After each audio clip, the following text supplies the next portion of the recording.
गोली रखी थी। अरे मोबाइल किसका बज रहा है? आज हियरिंग में जो है भाई मोबाइल हटाना बंद कर। एक्यूज की तरफ से बेल के लिए आर्ग्यू किया गया, हमारी तरफ से उसको अपोज किया गया है। काफ़ी कुछ कोर्ट के सामने लीगल इश्यूज हमने रखे हैं जिसके हिसाब से बेल नहीं हो सकती। इसके अलावा जो है आज कर्नाटका पुलिस, मैसूर पुलिस भी यहाँ पहुँच गई है। एक्यूज के खिलाफ बहुत सारे संगीन अपराध हैं जिसमें एक अपराध जो है 376 का भी है और उसके अंदर वो मॉन्टेज चल रहा है। तो मैसूर पुलिस जो है यहाँ पे अपनी पूरी टीम के साथ आ गई है और कल जैसे ऑर्डर के लिए रखा है बेल के लिए, इमीडिएटली मैसूर पुलिस जो अपनी एप्लीकेशन रखेगी कि मुझे इसकी कस्टडी दी। उसके अलावा भी जो है और भी मैसूर में जो है उनके खिलाफ बहुत सारी FIR है। बहुत सारे केसेस में 138 में उनके खिलाफ नॉन वेलेबल वारंट है और वो वांटेड चले आ रहे हैं। तो इतना सिंपल आसान केस नहीं है। ये हो सकता है कि शुरू में प्रोसिक्यूशन ने जो है उसको मनी मैटर कह के कोर्ट के आगे पेश किया, परंतु ये सिर्फ पैसे का मैटर नहीं है। ये किसी एक वुमेन पे जो है अत्याचार जो हुआ है उसका केस है। तो मुझे नहीं लगता कि ऐसा कोई बेल के आसार हैं और कल हमारी डेफिनेटली जीत होगी उसमें। तो आज बेल नहीं आना सर आपके लिए? नहीं, आज तो जब मैटर ही कल पे रखा है ऑर्डर्स के लिए तो आज होने का सवाल नहीं। अभी क्या करना चाहिए? एज आ आर्ग्यूइंग काउंसिल डेफिनेटली मुझे पूरी आशा है कि बेल नहीं आएगी। नहीं, मैं तो लॉ जानती नहीं हूँ। सर ने जो बोला है बहुत ही आर्गूमेंट किया है, बहुत ही कम से कम आधे घंटे से भी ज़्यादा उन्होंने जज से में आर्गूमेंट किए हैं। 1 आवर सभी एडवोकेट ने। तो अब कल होगा।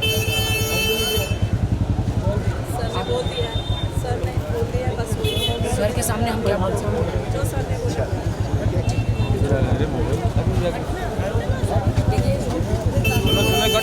बनाता है, कुछ बताना चाहेंगे? देखिए, अभी बेल आर्गूमेंट हो रहे हैं उनकी तरफ से, जो उनके बात रखनी थी रखी, उन्होंने अपनी इनोसेंस प्रूव करने की कोशिश की। हमारे पास जो आज तक जो रिपोर्ट अभी जो कुछ हमारे पास जो भी हमको नया कुछ मिला उसके अंदर, जैसे कि उसके अगेंस्ट में कुछ ऑफेंस थे उसके बारे में जो हमको माहिती मिली हुई। और अभी एक तो जो यहाँ पे उनकी कस्टडी नकारी गई है उसके अगेंस्ट में हम लोगों ने रिवीजन फाइल किया हुआ है, वो सेशन कोर्ट में अभी चल ही रहा है। तो अभी फिलहाल तो मैटर कोर्ट के पीछे रखा हुआ है क्योंकि रिवीजन की कॉपी मांगी हुई है। रिवीजन और मैसेज जो पुलिस आई है वो भी अपना काम कर रही है यहाँ पे।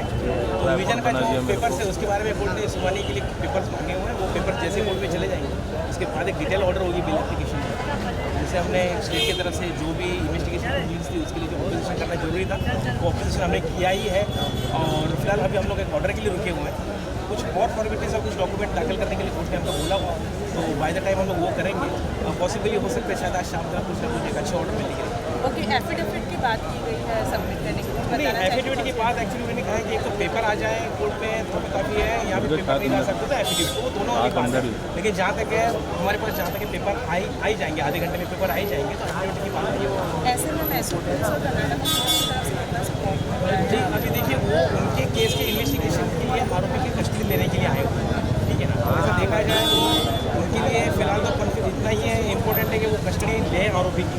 तो आरोपी की गुहार कस्टडी की गुहार लगाने के लिए हमारे पास आए हैं।